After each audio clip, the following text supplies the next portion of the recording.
We are so back. It is so over. The MCU is saved. The MCU is back on track and ready to attack. What's the deal with Thunderbolts? It's pretty dang good. Now, the best thing that I can honestly say about Thunderbolts is it feels like a real movie. It doesn't feel like a weird Saturday Night Live sketch that's just full of a bunch of cameos in order to get you to point at the screen and go, "Oh, dude, I recognize that guy. I've seen that guy in a movie in the past, and now the guy is in this movie, and I'm excited because I'm seeing a familiar face." It's not some dumb multiverse bullshit, it's not some weird like Frankenstein's monster stitched together nonsense, like Captain America Brave New World. It actually feels like it was a movie directed by a director with a creative vision and was given the freedom to realize that vision. I've talked about it before, but I feel like Captain America Brave New World, that's not the movie that director Julius Ono wanted to make. This feels like a movie that the Thunderbolts director had a vision for and executed on. The action is really good. Florence Pugh's like stunts and whatnot are great. It's just a solid movie. It deals with themes of mental health. It deals with them well. As an MCU movie, a lot of times people complain about like, oh, but it didn't progress the MCU, but it does for sure. Although I'll be honest, that's like low key my least favorite part about the movie. Like, this movie does kind of tease things to come, and I'm like, I don't know that I needed those things teased. I get why you're doing it because you're trying to make people excited about the MCU again, rather than like, I don't know that I needed that teased. I won't spoil what it is, of course. Yeah. Oh, but like overall, it's a good, solid time. So I mentioned Florence Pugh. She is very much the lead of the movie. I would say that the heart of the movie is her relationship with Red Guardian. And speaking of Red Guardian, I think David Harbour is genuinely fantastic in this as well. I mean, David Harbour is just good in everything, isn't he? I mean, I didn't watch his Hellboy movie, but I assume it was good. Oh, wait, no, I did watch his Hellboy movie. He was good in it. It's the new Hellboy movie that came out that I didn't watch because it looked like a straight to DVD movie. Bucky's also back in this, and yeah, he's really great in it as well. It's Sebastian Stan as Bucky. It's nothing that we've never seen before in other projects, but who doesn't like seeing Bucky or whatnot?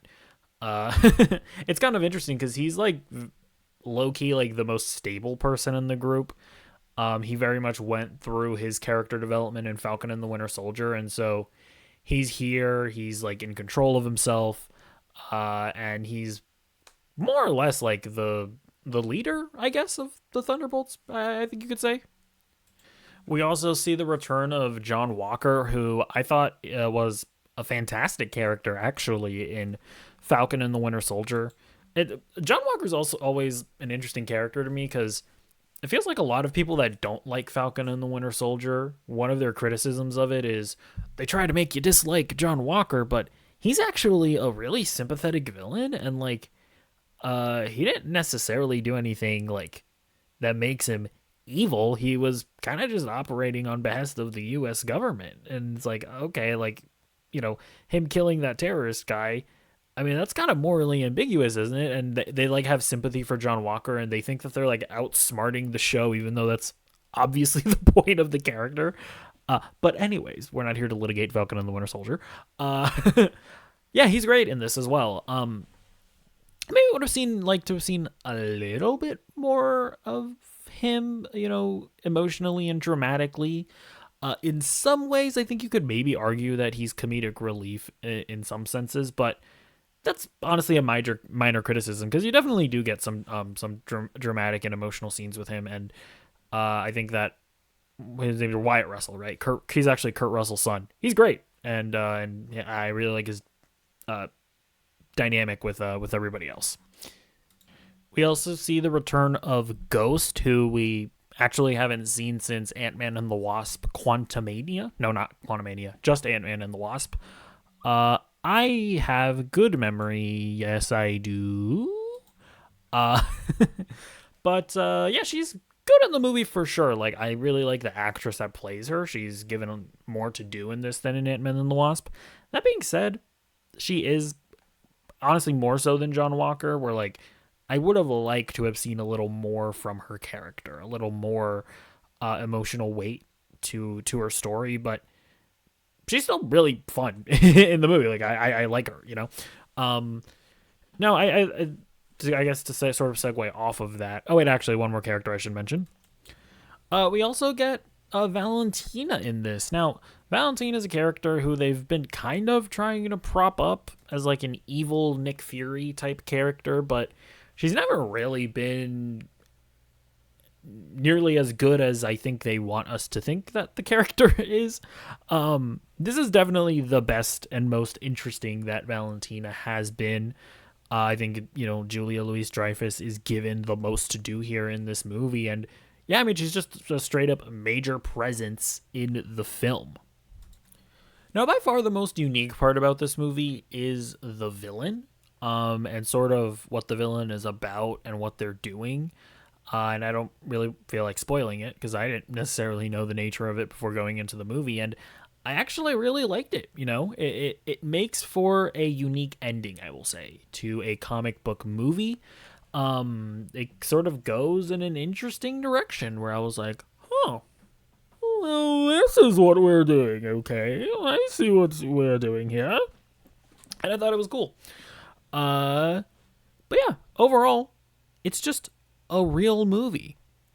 Like, which is, you know, not to be that guy, but I feel like we haven't had a ton of from Marvel Studios as of late. I think, like, I really loved Deadpool and Wolverine, but, you know, even the movies that people are more positive on, like Deadpool and Wolverine or Spider-Man No Way Home, I don't love them. I think, don't get me wrong, I still have fun along with everybody else, you know, with the cameos and stuff, but there is a world where we could have the fun cameos and good storytelling and good direction and good cinematography and, you know, good CGI, and Thunderbolts has all of that.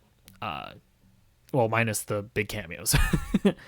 So yeah, either way, let me know what you think if you've seen the movie in the comments down below. If you haven't seen the movie, you know, let me know why. Are you not planning to see it? Are you going to go see it? I'm curious to know what everyone's vibes are around this movie. Also, let me know what you think about just the MCU in general. Is it so back? Is it so over?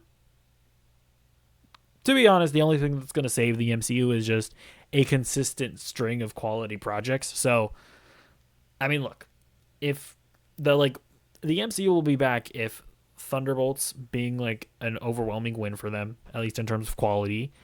If Fantastic Four can come out and knock it out of the park, then we'll be on the ball. If that Ironheart show and that Wonder Man show, if those two can come out and really surprise us and be of really high quality, can't be like Daredevil. Listen, I like Daredevil, but a very inconsistent season. If those two can come out and be like really great, and then they can like nail it home with Doomsday and Secret Wars and actually make something interesting out of them, at that point I think we can say that the MCU is back. But after one good movie, no. But either way, let me know what you think in the comments down below, and I'll see you in the next video. Goodbye.